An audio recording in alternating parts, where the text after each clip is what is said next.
Hello everyone, welcome to the channel. आज हम लोग देखेंगे इंग्लिश के इडियम्स एंड फ्रेजेस जो कि आप लोगों के एग्ज़ाम में अक्सर पूछे जाते हैं। मतलब अक्सर इससे 2-3 क्वेश्चन तो आते ही हैं। जैसे डीएलएड में भी आप लोगों का जो होता है इंग्लिश, ये टोटल 25 मार्क्स का है, तो उसमें ये पक्का 2 या से ये 3 मार्क्स के रहेंगे।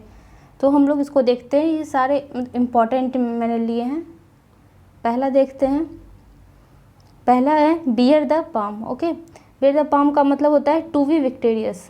ठीक है, टू बी विक्टोरियस मतलब विजयी होना, किसी भी चीज़ पे जीत हासिल करना। ओके, तो आवर स्कूल, इसका एक सेंटेंस में अगर इसका यूज करें तो our school wore the palm in the dance, एक second, our school bore the palm in the dance competition held at the district level. Okay, मतलब हमारा स्कूल जिसने डांस कॉम्पिटिशन में हिस्सा लिया था डिस्ट्रिक्ट लेवल पे, उसमें उन्होंने मतलब विजय हासिल की, जीत हासिल की, मतलब वो फर्स्ट आए। ओके, यहाँ बोर द पाम ये जो होता है इसका ये V2 फॉर्म लिया गया है बियर का। ओके, नेक्स्ट देखते हैं। तो एट सी का मतलब होता है टू बी कन्फ्यूज्ड। ओके, मतलब उलझन में वो क्या करे, ठीक है, कन्फ्यूज्ड है वो। तो ही वॉज, इसका सेंटेंस में अगर देखें तो he was at see when he saw the question paper. मतलब किसका मतलब हो जाएगा कि जब वो उसने क्वेश्चन पेपर देखा तो वो कंफ्यूज हो गया। इसका मतलब उसकी तैयारी नहीं थी अच्छे से। जब वो क्वेश्चन पेपर देखा तो कंफ्यूज हो गया किसका वो क्या आंसर दे। ओके, नेक्स्ट देखते हैं इवर एंड एनॉन। ओके, तो इवर एंड एनॉन का मतलब हो जाएगा नाउ एंड देन। इसका मतलब हो जाएगा नाउ एंड देन। और अगर इसका भी हिंदी देखें तो इसका हिंदी हो जाएगा जब तब। ओके, तो इसका अगर सेंटेंस में बात करें तो हो जाएगा the night was dark and we could hear the howling of dogs ever and anon. ठीक है, मतलब नाइट वॉज डार्क मतलब जब रात अंधेरी रात, ठीक है, रात में तो वैसे ही अंधेरा होता है लेकिन चांदी रात में उजाला भी हो जाता है।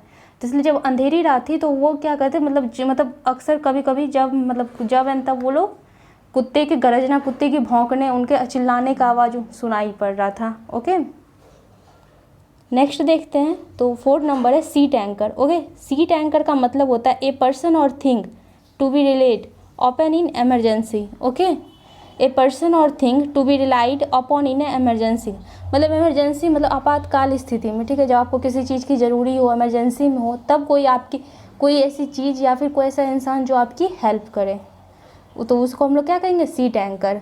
तो उसका अगर सेंटेंस में देखें तो his uncle proved to be his sheet anchor after his father's death, मतलब उसके अंकल क्या, उनके पापा के डेथ के बाद उन्हें उसके अंकल ने उसको संभाला, ठीक है, उसकी अच्छे से देखभाल की। तो इसके लिए यहाँ पे उसके अंकल उसके लिए क्या हो जाएंगे, सी टैंकर। ओके, यहाँ सीट का स्पेलिंग गलत है, ये आप लोग ठीक कर लीजिएगा, SHEET। Okay, sheet anchor after his father's death, मतलब पिता की मृत्यु के बाद उसके अंकल ने उसके लिए क्या किया, मतलब एज ए सी टैंकर की तरह उसके साथ रहे। ठीक है, नेक्स्ट देखते हैं 5 number slip of the pen. Slip of the pen का मतलब होता है a small unintentional mistake in writing, मतलब लिखने में आपसे अनजाने में कोई मिस्टेक हो जाना। ठीक है, तो उसे हम लोग क्या कहेंगे, स्लिप ऑफ द पेन। ठीक है, जिसका अगर सेंटेंस देखें तो the slip of the pen created a lot of confusion.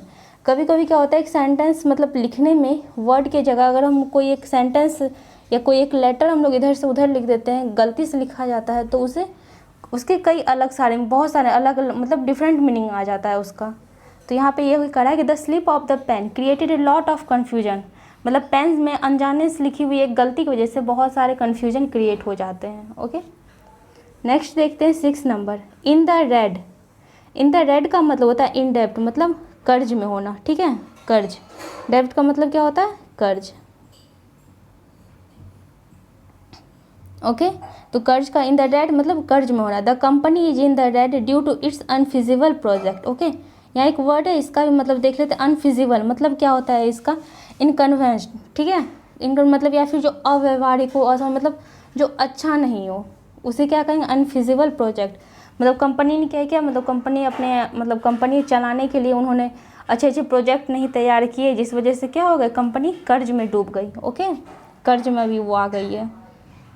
Next देखते हैं keep the pot boiling. Keep the pot boiling का मतलब होता है to keep going on activity. Okay, to keep going on activity मतलब अपना, मतलब तुम्हारे साथ लाइफ में जो भी कंडीशन हो, जो भी प्रॉब्लम्स हो, उन सबको छोड़ते हुए अपना दिनचर्या, जो तुम्हारा जीवनचर्या है, उसे तुम कंटिन्यू जारी रखना। तो सेंटेंस में भी देखते हैं, one has to keep the pot boiling in spite of all odds one has to face in life. मतलब लाइफ में जितनी भी प्रॉब्लम हो तुम्हें कितनी भी प्रॉब्लम क्यों ना फेस करनी पड़े, तुम्हें हमेशा अपना क्या करना चाहिए, कीप गोइंग ऑन एक्टिविटी। तुम जो काम करते हो, जो तुम्हारा लाइफ रूटीन है, ठीक है, वो सबको कंटिन्यू रखना चाहिए हमेशा। ओके, नेक्स्ट देखते हैं 8 number, look down upon. Look down upon का मतलब होता है to hate a person. Okay, मतलब किसी से घृणा करना, किसी से नफरत करना। ओके, इसका सेंटेंस देखते हैं, I hate those people who look down upon the poor. मतलब मुझे वो आदमी पसंद नहीं है, हेट, मैं उससे हेट करती हूँ जो गरीब लोगों से घृणा करते। हु लुक डाउन अपॉन, यहाँ है ना ये सेंटेंस फ्रेजेस आया है, लुक डाउन अपॉन, ठीक है। मतलब मुझे वो लोग, मैं उन लोगों से घृणा करती हूँ, वो लोगों को पसंद नहीं करती हूँ जो गरीबों से घृणा करते हैं, उनसे दूर रहना चाहते हैं। नेक्स्ट देखते हैं, keep an open table. Keep an open table का मतलब होता है टू एंटरटेन ऑल, मतलब सभी का स्वागत करना, ठीक है, सभी को। जैसे जब हम किन्हीं को, इसका सेंटेंस में देख लेते हैं, it is not very difficult to keep an open table in a party. Okay, मतलब जब हम पार्टी में किसी को बुलाते हैं, ढेर सारे लोग आते हैं, तो वहाँ पे सभी का स्वागत करना, ठीक है।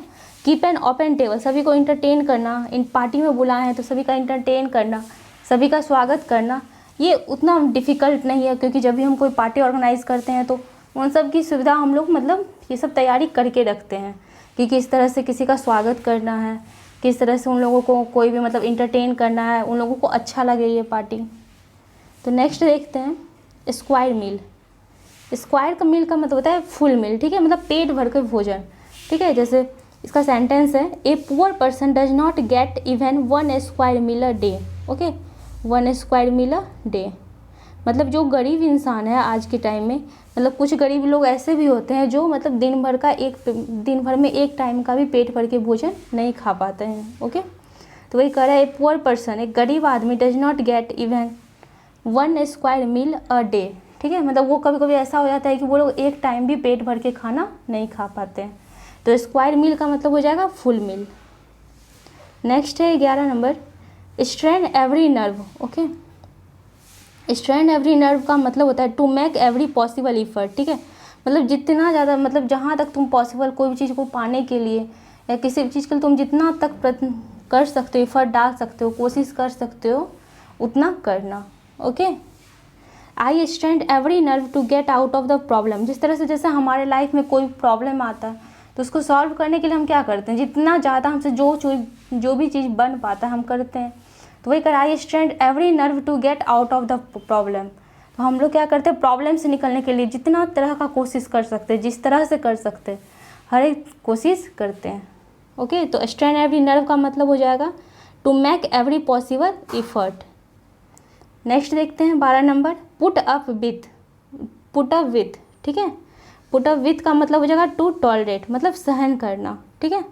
जैसे यहाँ सेंटेंस है, Maharana Pratap could not put up with insult, मतलब महाराणा प्रताप जो था उनको अपना मतलब उनकी कोई बेइज्जती करे, ठीक है, या फिर किसी भी तरह से उनकी बेइज्जती हो, ये उन्हें बिल्कुल भी बर्दाश्त नहीं था, ठीक है। ऐसे वो थे भी बहुत मतलब सम्मानीय व्यक्ति थे, और कोई उनकी बेइज्जती करे मतलब ये उन्हें बिल्कुल पसंद नहीं था, ये वो बिल्कुल सहन नहीं कर सकते थे। ओके, नेक्स्ट देखते हैं, out of the would. Okay, out of the would का मतलब हो जाएगा out of difficulties. Out of difficulties मतलब मुसीबत से छुटकारा पाना है, किसी प्रॉब्लम से मतलब बाहर निकलना। Okay, at last India came out of the wood and got independence. Okay, तो इसका मतलब at last India came out of the wood, मतलब एट लास्टली क्या हुआ, इंडिया जो होता है वो सभी मुश्किलों से, सभी जितनी प्रॉब्लम्स हैं उनसे बाहर निकला और उसे आज़ादी मिली, अंग्रेज़ों से वो उन्हें आज़ादी मिली इंडिया को। ओके, तो आउट ऑफ द वुड का मतलब हो जाएगा आउट ऑफ डिफ़िकल्टी, मुसीबतों से छुटकारा पाना या फिर प्रॉब्लम से, किसी प्रॉब्लम से बाहर निकलना। 14 का देखते हैं, make amends. Okay, make amends का मतलब होगा to compensate. Okay, to compensate यहाँ पे हो जाएगा जैसे मतलब किसी भी चीज़ का हर जाना या फिर जुर्माना हम लोग जिसे कहते हैं वो देना। Okay, he had to make amends for his bad behaviour, जैसे मान लो कोई हमारे साथ कोई बैड बिहेवियर करता है, ठीक है, तो उसके लिए उसे जुर्माना या फिर कुछ भी, जैसे मान लो उसे सॉरी करना है, ठीक है, तो वो क्या कर रहा है, इसका एक मतलब उसने जो अपना बैड बिहेवियर का उसके बदले वो मुझे सॉरी कर रहा है, तो ये क्या हो जाएगा, he had to make amends for his bad behaviour, मतलब उसे अपने बैड बिहेवियर के लिए क्या करना पड़ा, कंपेंसेट होना, मतलब सॉरी कहना पड़ा, जुर्माना भरना पड़ा। ओके, या फिर जैसे हम लोग कभी जो होता है किसी भी पुलिस वाले से या फिर किसी ट्रैफिक पुलिस से कुछ बैड बिहेवियर की वजह से। ओके, नेक्स्ट देखते हैं नुक एंड कॉर्नर। नुक एंड कॉर्नर का मतलब होता है at every place. Okay, at every place मतलब हर एक स्थान पे, प्रत्येक स्थान पे। Okay, I search for my book at every नुक and corner of the house.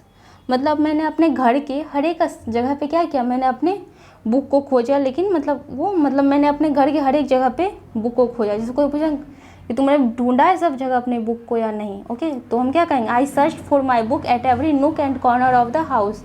मतलब मैंने घर के सभी जगहों पर, सभी कॉर्नर जितने भी जगह होते हैं सभी जगहों पर मैंने क्या किया, अपने बुक को ढूंढा। 16 है take an exception to. Okay, take an exception to का मतलब हो जाएगा to be offended by something. See to can exception मतलब सॉरी हाँ, टेक एन एक्सेप्शन टू का मतलब हो जाएगा to be offended by something. Okay, तो इसका मतलब हो जाएगा किसी बात का बुरा मानना। To be offended by something का मतलब किसी बात का बुरा मान जाना। ओके, जैसे C to can exception to his joke. जैसे उसने क्या किया, किसी ने जोक कहा लेकिन उसने क्या किया, उसका बुरा मान लिया।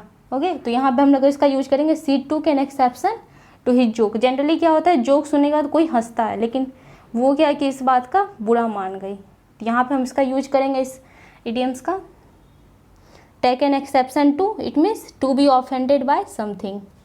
नेक्स्ट देखते हैं 17 number, hard and fast. Okay, hard and fast का मतलब हो जाता है डेफिनिट। डेफिनिट मतलब निश्चित रूप से। ओके, सेंटेंस में इसका यूज देखें तो there is no hard and fast rule for solving this numericals. Okay, इसका मतलब हो जाएगा देयर इज़ नो हार्ड, मतलब कोई ऐसा डेफिनेट रूल नहीं है, मतलब इस न्यूमेरिकल जो भी एक न्यूमेरिकल्स होते हैं फिजिक्स केमिस्ट्री ओके इन सब में, तो उसके बारे में कह रहा है किसी खास के बारे में कि इसका कोई ऐसा एक डेफिनेट रूल नहीं है इस न्यूमेरिकल को सॉल्व करने का। मतलब कोई एक फिक्स रूल कि हाँ ये रूल अगर हम यहाँ लगाते हैं, ये फॉर्मूला यहाँ हम लगाते हैं तो ये न्यूमेरिकल सॉल्व हो जाएगा। ओके, नेक्स्ट देखते हैं 18 नंबर, फ्लॉग ए डेड हॉर्स। फ्लॉग ए डेड हॉर्स का मतलब होता है, अगर इसका हिंदी देखें तो होता है मतलब मरे घोड़े को कोड़े मारना। जैसे अगर हम जिंदा घोड़े को कोड़ा मारेंगे तो वो क्या होगा, वो तेज तो भागेगा, लेकिन अगर हम किसी मरे हुए घोड़े को कोड़े मारे तो क्या हो जाएगा, बेकार का कोशिश, उस पर कोई असर नहीं पड़ने वाला है।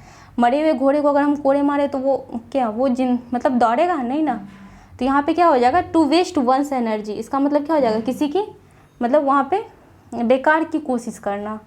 तो फ्लॉग ए डेड हॉर्स का मतलब क्या हो जाएगा, बेकार की कोशिश करना।